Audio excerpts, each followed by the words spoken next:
Hey, what's going on, guys? My name is Tom Spark, and today we're checking out private internet access. I've had one user keep requesting a video to be updated on private internet access, explaining some of the features and maybe how to use it to its full potential. So in this video, I'm going to go over private internet access, this app, and explain to you how to use pretty much every feature.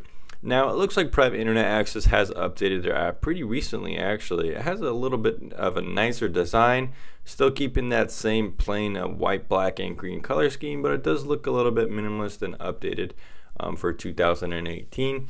I kind of like the way it looks. So, right away, guys, let's jump into the basic details here. This is where you're going to log in by putting your account information. You should have got that in an email, or it's just basic information on the site and your kind of user panel. With this option, you can start application at login. So basically, when you log into Windows, private internet access is going to start up, and then even this option is going to auto connect private internet access on start. So the VPN is going to start automatically, which is cool if you always want your VPN active. So you also have desktop notifications for stuff like disconnecting and stuff like that. You can connect by country or region. Specifically, region gives you a little bit more options here. Country is more general, just like US or wherever. Now you can also manage your favorite servers here, as well as go into the advanced settings. For now, we're going to pick a region. Here's some basic regions here. A decent amount of options. Private internet access is one of the only VPNs I've kind of found to have kind of Silicon Valley based servers. So if you're in the Silicon Valley, that could be a good thing for you to get some super good speeds. Now here are some of the servers here, and then we're gonna go look at the advanced settings here. So connection type between UDP and TCP, for the most part, is gonna be just up to you. UDP and TCP, what is the difference, you might be wondering? So guys, what is the difference between UDP and TCP connections? Well, UDP is generally considered to be a faster option to pick, whereas TCP can be a little bit more reliable for blocked connections or something like that. So if you're having trouble, connecting to private internet access at school or work or somewhere, you might want to try TCP.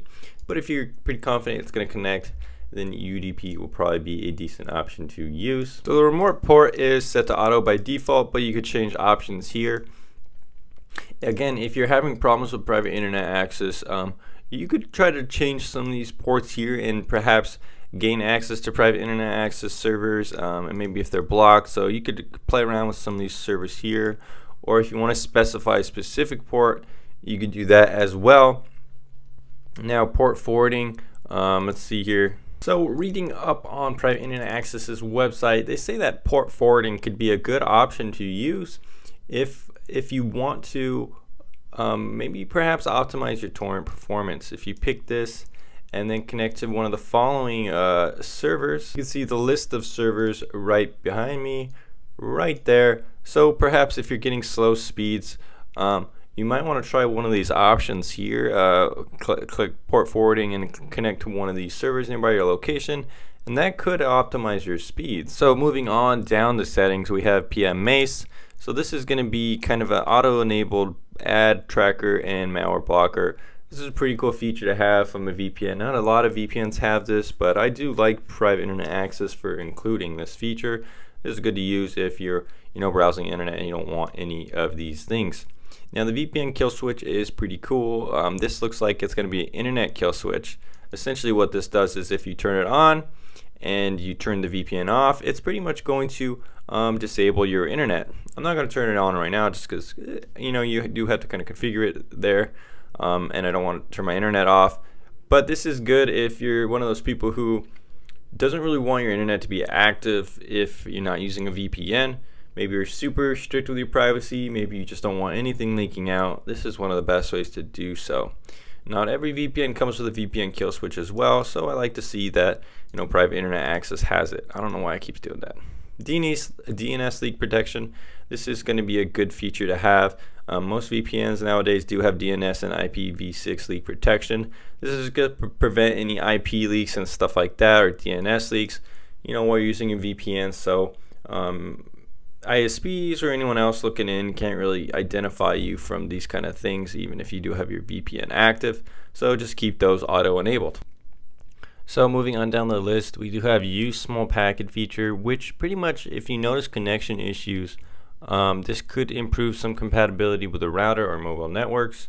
So if you're experiencing kind of frequent connection drops, so this could be a useful feature to test out. Now debug mode is mainly if you're having some kind of problem and private internet access support asks you for logs or something like that. You can usually find that in C program files, PM manager log, so they might ask you to send them some logs. So here we go down to encryption. Now encryption is basically what kind of scrambles your traffic so it's unreadable. So EAS 128 is pretty basic encryption, but for the most part it's going to be secure enough for most everybody. Now AES 256 is the most powerful encryption that you can really use right now. So if you're really worried about privacy, that's probably the one to pick. AES 128 might give you a little bit better speeds, however. Now data authentication, a similar thing here. SHA-1 and SHA-256. These are cryptographic hash functions, so I would just leave it, standard or SHA-1. Probably doesn't matter to most people, but yeah, like AES, this is going to be stronger. Now here we have a handshake. This is what the encryption uses to establish a secure connection with the servers. And here you go. You could have lots of options here to pick from. So if you want the best, kind of thing, you can pick RASA 4096, SHA-256, and AES 256. This is going to be the most secure, most private connection possible. Now if you want better speeds, let's go with AES 128, SHA-1, and for right here we're going to pick 256K1. So I mean, this is probably going to still be pretty secure, right? But definitely not as secure as some of these options here. I would say a good middle ground would probably be something like this. This is probably fine. But yeah, if you want the most secure, this is probably going to be what you're going to be wanting to use right there. Alright guys, so here's the default settings. Default settings are going to be AES 128, data authentication SHA-1, and handshake would be this. These are the default settings, probably fine for most people. You could even turn off all speed and no safety with this. I'm not really sure what you're going to be wanting to use connected to these servers, maybe just to geo and block things. If you want to get some unrestricted access to some websites, or maybe game betas or something like that, where you just want to change your location, I could see this being useful, and for that you're going to be wanting to use these features.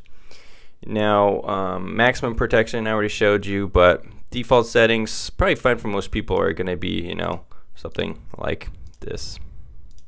So that's just the default settings on the website here.